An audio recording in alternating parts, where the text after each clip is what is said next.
I think we just witnessed the most important conversation in this entire series. And I feel as though this is the conversation that's going to more or less set the tempo for the rest of the season. So, Mobius and Loki sit down and they start talking about creation. Loki scoffs at the idea that the timekeepers created all of this, that they created Mobius, that they maintain the sacred timeline, that there's not like an ulterior motive happening in the background that Mobius is too blind to see. Mobius's response is to challenge Loki's idea of creation, where he asks him how he was created. I'm Loki, Laufey's son, found by Odin, became Odin's son. And Mobius' response is, well, that's chaos. I'm just lucky that I was born into this chaos, which is the TVA, which is what he's talking about. But then he goes on to contradict himself, because the very next thing he says is the timekeepers, I really want to call them time masters, that's overlap with DC. The timekeepers are paragons of the sacred timeline. They're going to clip all of the branches that they don't want, create a perfect timeline, and right now they're working on the epilogue. Basically, they're working through all the multiple timelines to find the perfect timeline to end the sacred timeline. Once the sacred timeline has been completed, everyone's going to meet at the end of time and shake hands, because everything will be at peace. To which Loki double scoffs at, because of what Mobius had just said, which is life is essentially chaos, and everyone is born into their chaos. Peace is a lie. Ooh, Star Wars really almost creeped out of me right there. But it's essentially true. Peace is a lie. And peace is also boring. If, as Loki discovers, his entire life is predetermined, where he basically exists to be a villain to make other people better, that's, well, shitty. Like, it super sucks. I think this conversation highlights a lot of the issues that they're going to be dealing with going forward. One, Mobius's belief in not only the sacred timeline, but the timekeepers themselves is going to be shattered, because he's going to discover more or less the truth about himself. He's a clone. Loki's belief, not only in himself, but in his own arc and his own trajectory, that is also going to be challenged, where he's going to have to learn how to redefine himself now that he's no longer tied to such titles like Laufey's son or Odin's son.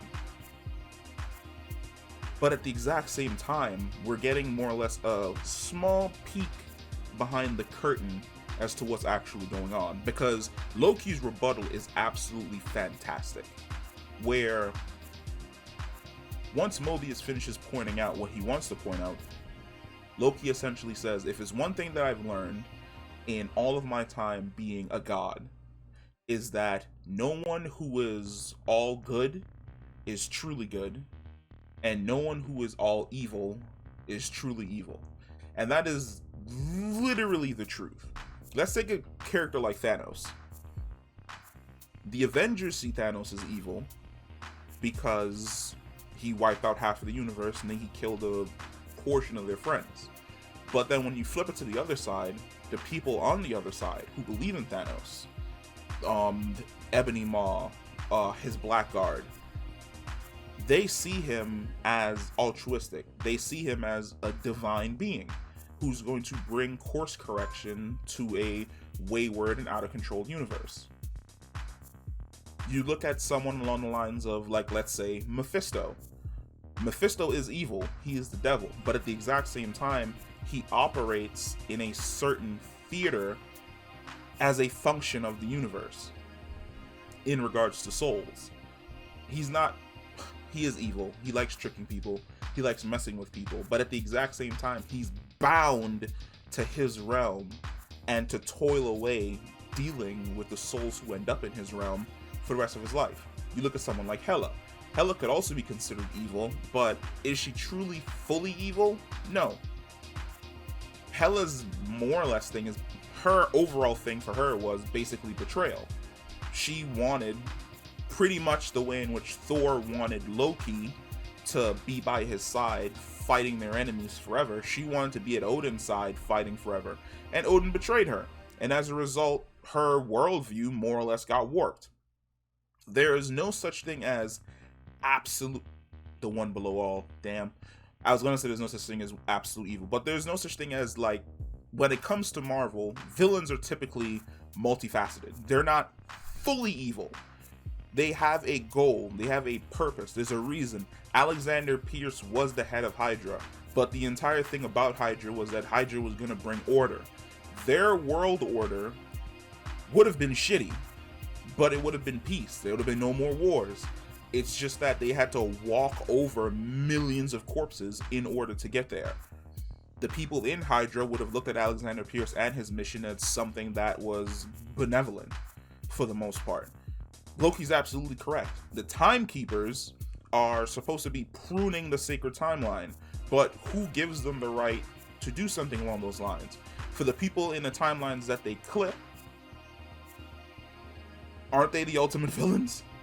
If I live in a branch timeline, and if the branch timeline is all I've ever known because it's the timeline that I was born in, and you come along and you kill me and all of my friends, aren't you the villain?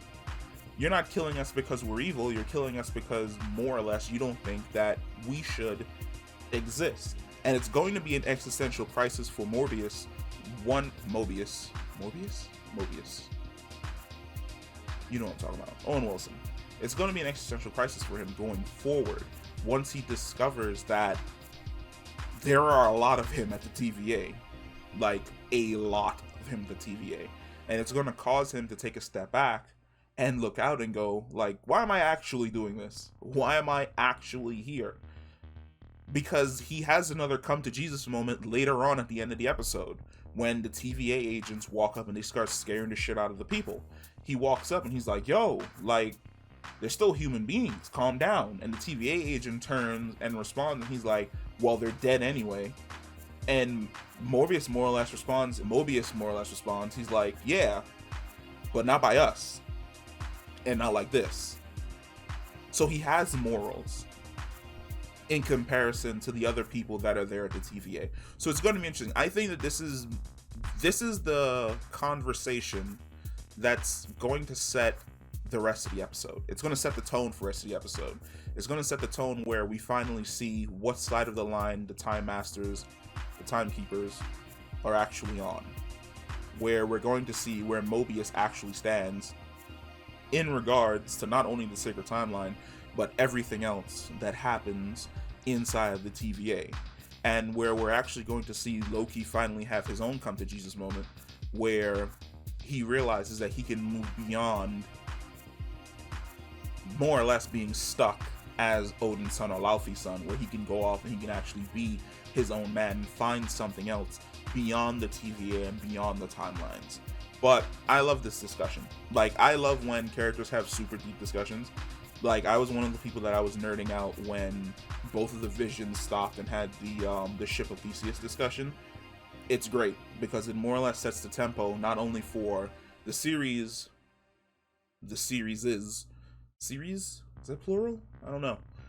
Everything that came before, but it also is going to set the tone for everything that's going to come after. But that's it. That is the video.